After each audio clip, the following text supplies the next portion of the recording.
স্পেনের পূর্বাঞ্চলীয় কাস্তেলন প্রদেশে দাবানলের লেলিহান শিখা ধূলিসাৎ করে দিচ্ছে মাইলের পর মাইল এলাকা।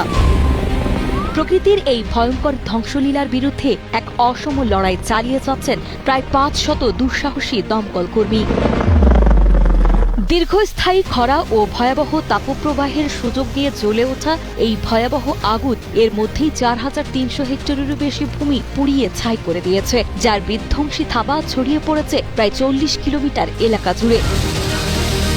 আগুনের ভয়ঙ্কর রূপ আর চারিদিকের দম বন্ধ করা পরিস্থিতি থেকে বাঁচতে ১৬টি পৌরসভা ও আশেপাশের এলাকার অন্তত ১৫,০০০ মানুষ নিজেদের ঘরবাড়ি ফেলে নিরাপদ আশ্রয়ের সন্ধানে ছুটছেন। জলবায়ু পরিবর্তনের প্রভাবে সৃষ্ট এই চরম বিপর্যয় মোকাবেলায় জরুরি বাহিনীর সাথে যোগ দিয়েছে অতিরিক্ত ফোর্স। তবুও মাইলের পর মাইল জুড়ে চলতে থাকা এই আগুনকে বাগে আনতে রীতিমতো হিমশিম খাচ্ছে স্পেন কর্তৃপক্ষ।